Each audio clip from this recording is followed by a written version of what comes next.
अब हम लोग बात करते हैं कि अनुसूचित जनजाति जो होती है अ, या जो वन परंपरागत तरीके से वन में निवास करते हैं उनके लिए क्या नियमावली किया गया या क्या उनको बताया गया, क्या उनको अधिकार दिए गए। तो अभी जैसा कि हम लोगों ने चर्चा किया था पिछले लेक्चर में कि अनुसूचित जनजाति और अन्य परंपरागत वन निवासी जो अधिनियम था 2006 उसमें संशोधन किया गया और ये 2012 के रूप में नए तरीके से स्वीकार किया गया। तो इसमें इस जो हमारा ये अधिनियम था इसमें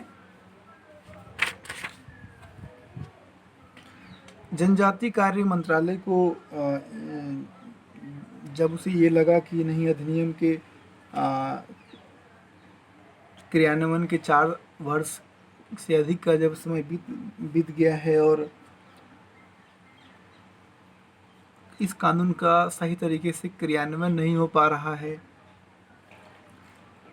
जो जिनके लिए ये कानून बनाए गए थे, जिनको इसका लाभ पहुंचाने का लक्ष्य रखा गया था, उनको इसका लाभ नहीं मिल पा रहा है और उनको लाभ मिलने में कई समस्याएं उत्पन्न हो रही हैं। तो इस मंत्रालय ने अधिनियम को सख्ती से कार्यवाही हेतु कुछ प्रावधान और उपाय किए थे।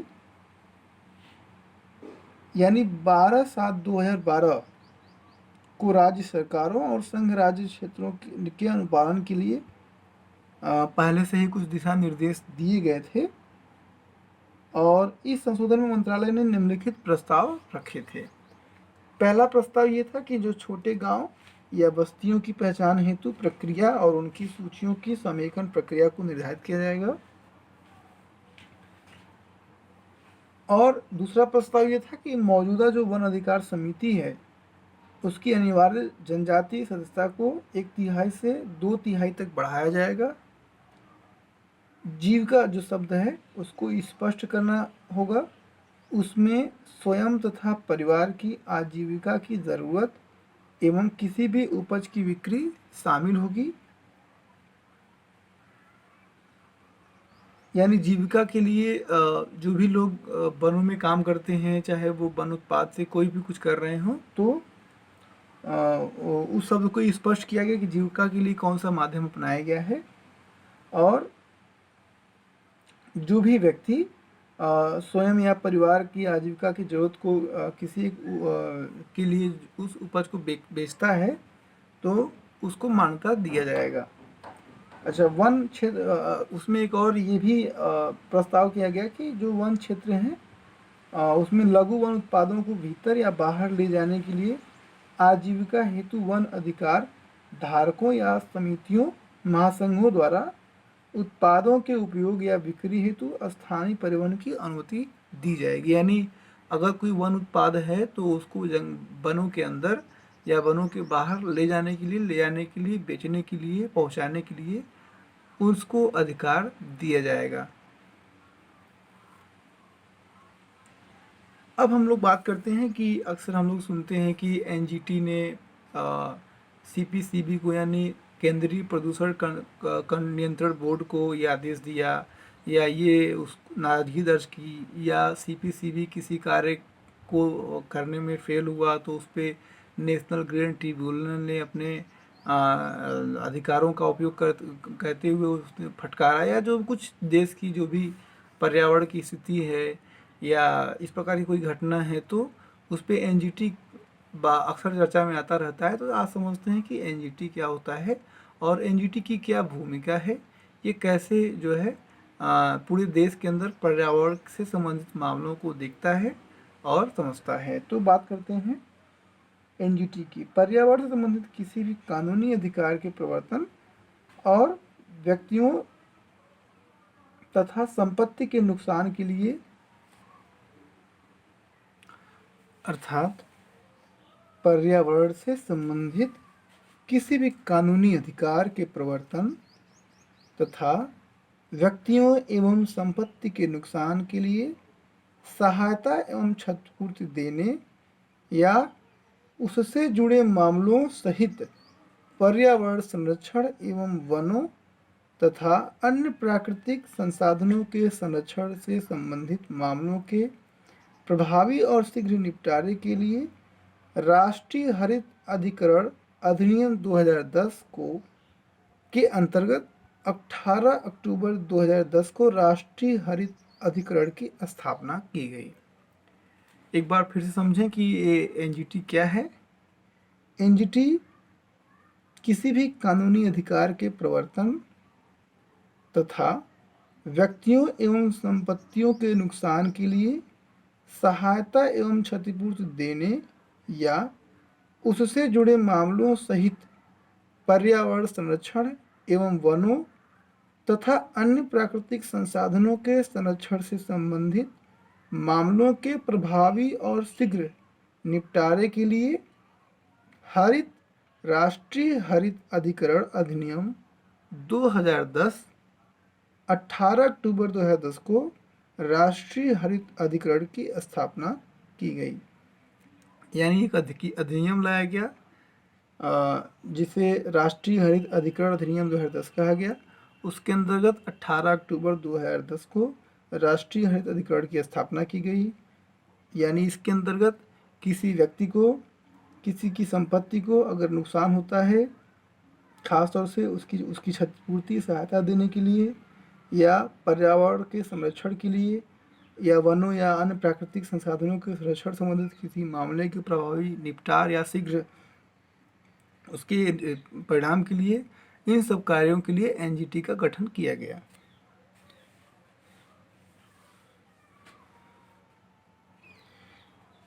एनजीटी एक विशिष्ट निकाय है जो पर्यावरण विवादों को बहुअनुशासनिक मामलों सहित विशेषज्ञता से संचालित करने के लिए सभी आवश्यक तंत्रों से परिपूर्ण है। यह अधिकरण 1908 के नागरिक प्रक्रिया संहिता यानी सीसीपी से कहते हैं, कोड ऑफ सिविल प्रोसीजर के द्वारा दी गई सुसज्जित कार्यविधि से प्रतिबद्ध नहीं है, लेकिन प्राकृतिक न्याय के सिद्धांतों से निर्देशित है। अधिकरण के समर्पित अधिकारी पर्यावरण के मामलों में त्वरित न्याय देंगे और उच्च न्यायालयों के मुकदमों के भार को कम करने में मदद करेंगे। अधिकरण को आवेदनों और याचिकाओं को उनकी अपील से 6 माह के अंदर निपटारे का प्रयास करने का कार्य सौंपा गया है। आरंभिक रूप से एनजीटी को 5 बैठक स्थलों पर स्थापित करना प्रस्तावित है। वह स्वयं को अधिक पहुंच योग्य बनाने के लिए सक्रिय प्रक्रिया का पालन करेगा। एनजीटी की बात की जा रही है। अधिकरण की बैठक का प्रधान स्थल नई दिल्ली होगा। यानी जो भी अधिकरण की बैठकें होंगी उसका जो चीफ हेडक्वार्टर होगा वो नई दिल्ली होगा। इसके साथ ही भोपाल, पुणे, कोलकाता और चेन्नई अधिकरण के बैठकों के अन्य 4 स्थल होंगे। वर्तमान में यानी एनजीटी के जो निर्णय होते हैं उसको आप सुप्रीम कोर्ट में चुनौती दे सकते हैं। अब हम लोग बात करते हैं तटीय पर्यावरण संरक्षण हेतु जो पहल किए गए हैं उसकी बात हम लोग करते हैं। यानी initiative for conservation of coastal environment. तो जो भी तटीय क्षेत्र होते हैं, खास तौर से तटीय का मतलब जो समुद्र के पास के क्षेत्र हैं, उनके कारण जो मानवीय गतिविधि होती है और मानवीय गतिविधि के कारण जो जलीय परितंत्र है उस पर जो गहरा दुष्प्रभाव पड़ रहा है, उसको रोकने के लिए सरकार द्वारा तटीय पर्यावरण संरक्षण जो है या इसके लिए कई सारे कानून भी बनाए गए थे और कई योजनाओं को भी क्रियान्वित किया गया था। तो इस संबंध में कि तटीय जो क्षेत्र हैं वो तटीय क्षेत्र में जो पानी है वो जो भी पर्यावरण है वो प्रदूषित न हो, इसके लिए सरकार ने काफ़ी सारे कदम उठाए हैं। तो पहला आता है तटीय विनियमन क्षेत्र।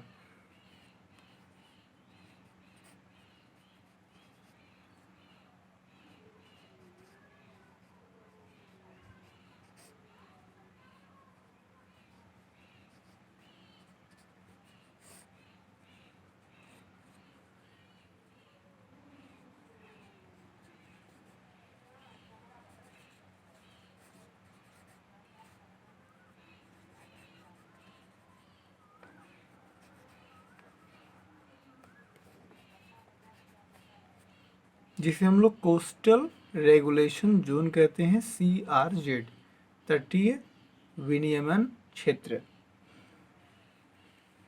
समझते हैं कि तटीय विनियमन क्षेत्र क्या होता है।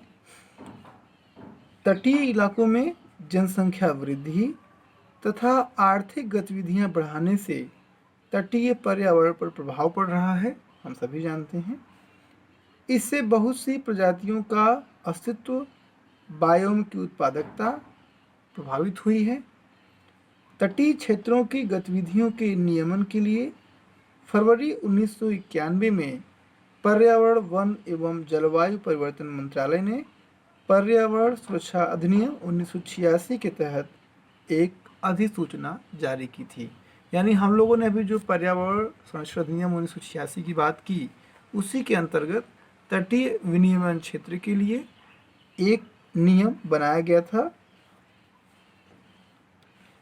इस अधिसूचना के द्वारा तटीय क्षेत्र में समुद्र, खाड़ी, एस्चुअरी, क्रीक, नदियाँ, बैकवाटर आदि को शामिल किया गया है जिन पर ज्वार का प्रभाव पड़ता है। यानी जो भी ऐसे क्षेत्र हैं जिसे हम लोग, जैसे कोई नदी हो, क्रीक हो, एस्चुअरी हो, खाड़ी हो, बैकवाटर हो, यानी जिन ऐसे क्षेत्रों पर जिनके ऊपर ज्वार का प्रभाव पड़ता है,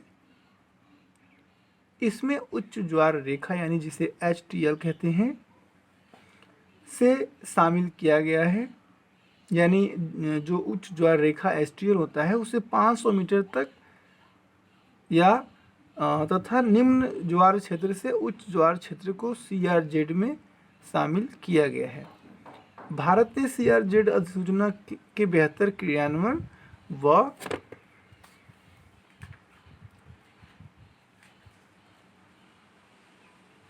प्रबंधन के लिए राष्ट्रीय तटीय क्षेत्र प्रबंधन प्राधिकरण यानी national coastal zone management authority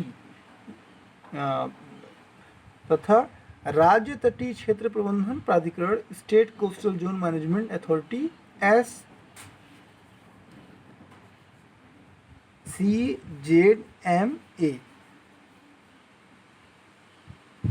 और NCZMA ये दो बनाए गए हैं। ये राष्ट्रीय स्तर पे होता है, ये नेशनल स्तर पे होता है।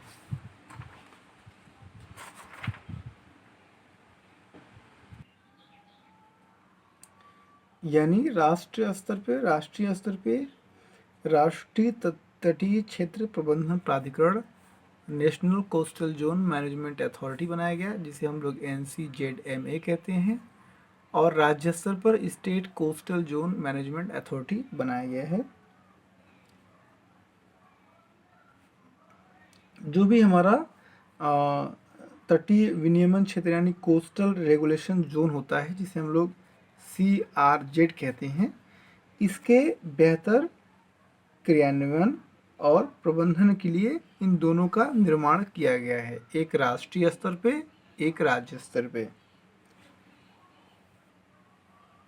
1991 की अधिसूचना में 25 बार संशोधन होने के बाद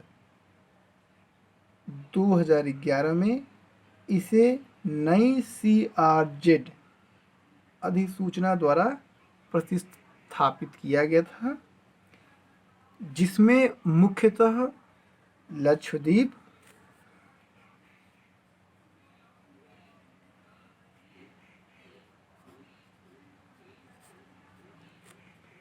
अंडमान निकोबार,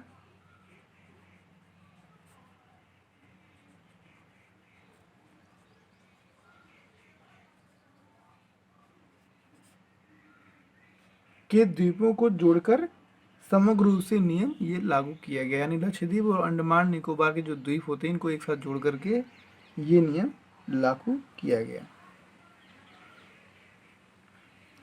अब हम लोग CRZ को थोड़ा समझते हैं कि क्या होता है ये। जो CRZ होता है, जिसे हम लोग कोस्टल रेगुलेशन जोन कहते हैं,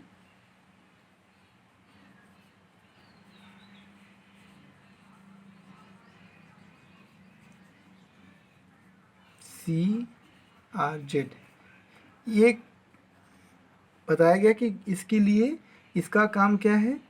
इसका काम जो तटीय क्षेत्र हैं उनका सही तरीके से प्रबंधन करना, और जो भी हमारे जो भी वहाँ पे मतलब इसकी जो भी अधिसूचना उसका क्रियान्वयन, इन इसकी जो भी ये एक प्रकार का जोन बनाया गया है जिसका मुख्य कार्य है कि जो भी हमारे तटीय क्षेत्र हैं वहाँ पे जो भी पर्यावरण से संबंधित मानव गतिविधियों का जो भी जलीय तंत्र को नुकसान पहुँच रहा है या जो गहरा दुष्प्रभाव हो रहा है उसको रोका जाए, उसके लिए CRZ का गठन किया गया।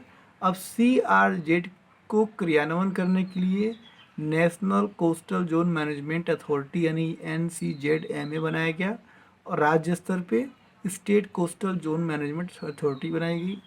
अब इसके अंदर कुछ चीज़ें आती हैं, जैसे पहला ये आता है कि जो भी मछली व्यवसाय पर यानी जो भी स्थानीय मछली व्यवसाय पर किसी प्रकार का जो प्रतिबंध है वो नहीं लगाया जाएगा।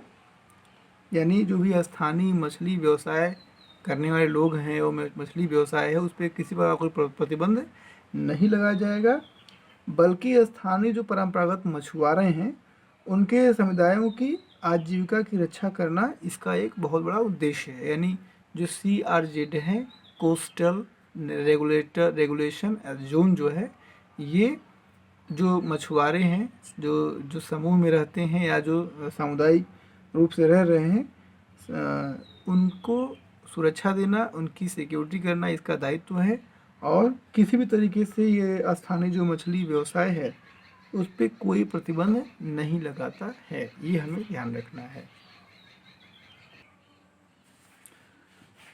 हम लोग पहले थोड़ा सा समझते हैं कि विनियमन क्या होता है।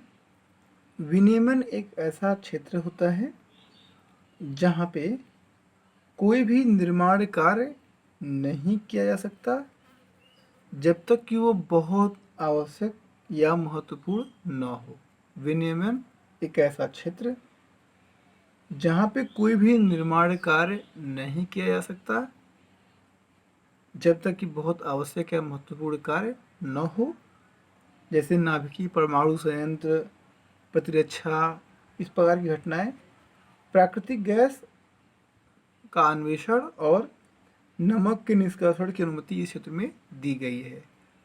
तो हम लोग अब बात करते हैं कि जो हमारा CRZ था उसकी बात की गई। अब हम लोग बात करते हैं कि तटीय क्षेत्र प्रबंधन योजना एक बनाई गई थी CZMP। CRZ से जो संबंधित 2011 में अधिसूचना द्वारा जो भी मतलब काफ़ी 25 बार संशोधन करने के बाद 2011 में जो भी CRZ की जो एक संशोधित रूप आया उसमें CJMP इस प्रकार का एक व्यवस्था उसमें लागू किया गया। ये जो है ये तटीय क्षेत्र के पर्यावरण के संरक्षण हेतु के लिए स्थानीय समुदायों के पूर्ण योगदान और भागीदारी पर आधारित योजना है CZMP। इसको 4 श्रेणियों में हम लोग डिवाइड कर देते हैं। पहला आता है तटीय विनियमन क्षेत्र पहला। तो जो पहला है तटीय विनियमन क्षेत्र फर्स्ट, ये पारिस्थितिकी रूप से जो है संवेदनशील क्षेत्र होता है, जैसे राष्ट्रीय जलीय पार्क, अभयारण्य, रिजर्व फॉरेस्ट, जंगली जंतु आवास, मैंग्रोव, प्रवाल भित्ति, जैव विविधता वाले ऐतिहासिक स्थान, इनको जो है हम लोग तटीय विनियमन क्षेत्र पहले में रखते हैं।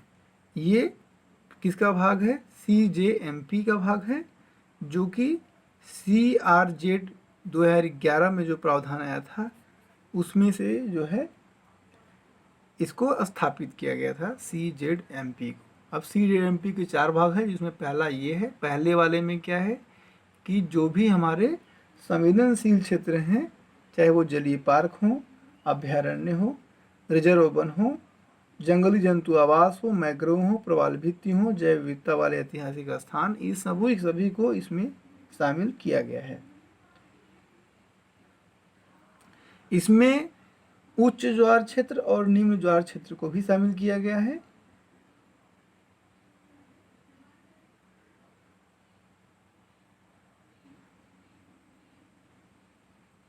इसकी जो सबसे बड़ी विशेषता है कि इन क्षेत्रों में जो ग्लोबल वार्मिंग के कारण जो समुद्र का जलस्तर बढ़ रहा है, तो जो वैश्विक तापमान है उसमें जो वृद्धि हो रही है, उसे समुद्र जल स्तर के बढ़ने का इन क्षेत्रों को जलमग्न होने की संभावना बनी रहती है। यानी जो तटीय विनियमन क्षेत्र होता है, इसके अंतर्गत ऐसे भी क्षेत्र आते हैं जो ग्लोबल वार्मिंग से जो समुद्र का जल स्तर बढ़ेगा तो वो डूबने की संभावना बनी हुई है।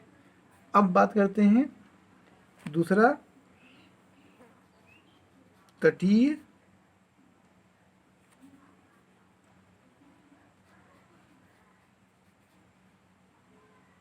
विनियमन क्षेत्र, सेकंड का CRZ2।